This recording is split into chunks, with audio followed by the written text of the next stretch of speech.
ഈ സീസണിലെ എല്ലാവരുടെ വീടുകളിലും ചക്കപ്പഴം ധാരാളമുണ്ട്.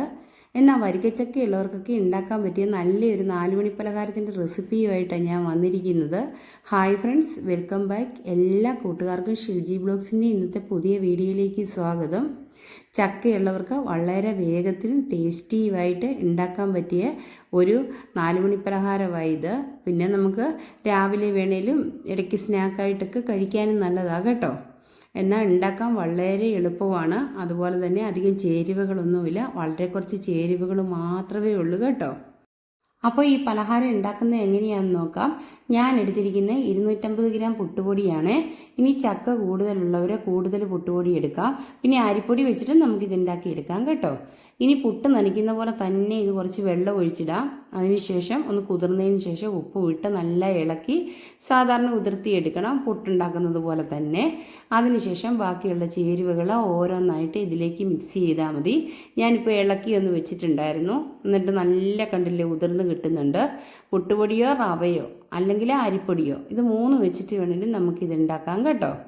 ഇനി ഓരോ ചേരുവകളായിട്ട് ഇത് ചേർത്ത് കൊടുക്കണം. അതിന് വേണ്ടിയിട്ട് ഞാൻ ഒരു ചെറിയ ചക്കയുടെ പകുതി അരിഞ്ഞെടുത്തിട്ടുണ്ട്. ഏകദേശം 1 കപ്പോളം ഉണ്ട് കേട്ടോ. അത് ചേർത്ത് കൊടുക്കുന്നുണ്ട്. നല്ല മധുരമുള്ള ചക്കയാണ്, വരിക്കച്ചക്ക തന്നെ വേണം ഇതുണ്ടാക്കാൻ വേണ്ടിയിട്ട്. ഇനി ഇതൊന്ന് ചേർത്ത് കൊടുക്കാം. അതിനുശേഷം നല്ലോണം കൈകൊണ്ട് തന്നെ ഒന്ന് മിക്സ് ചെയ്യണം.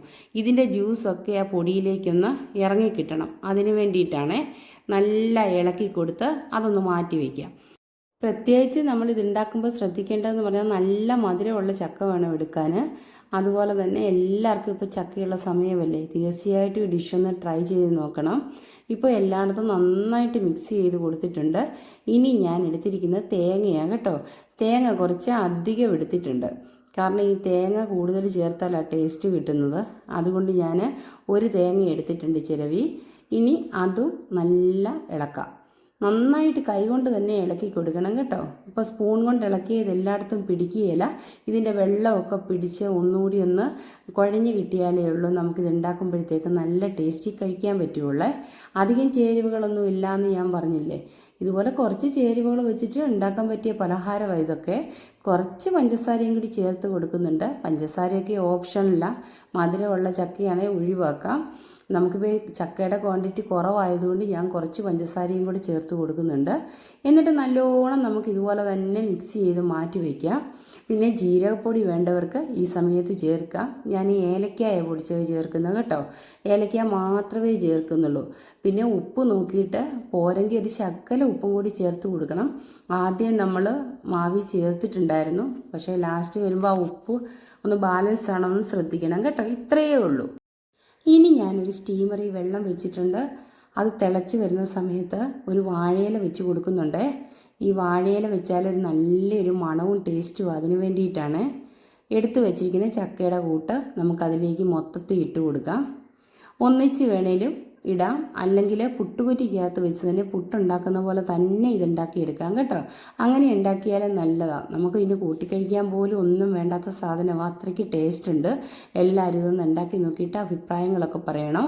ഇപ്പം ഞാൻ പൊടി മൊത്തമേ ഇട്ട് കൊടുത്തിട്ടുണ്ട്. ഇനി ഇതൊന്ന് തട്ടിപ്പൊത്തി വെക്കാം.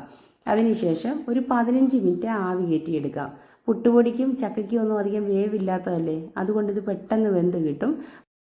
ഇപ്പം നമ്മുടെ പലഹാരം ഏകദേശം വെന്തിട്ടുണ്ട്. ഇനി നമുക്കിതൊന്ന് തുറന്ന് നോക്കാം. ഒരു 10-20 മിനിറ്റ് കഴിഞ്ഞു കേട്ടോ.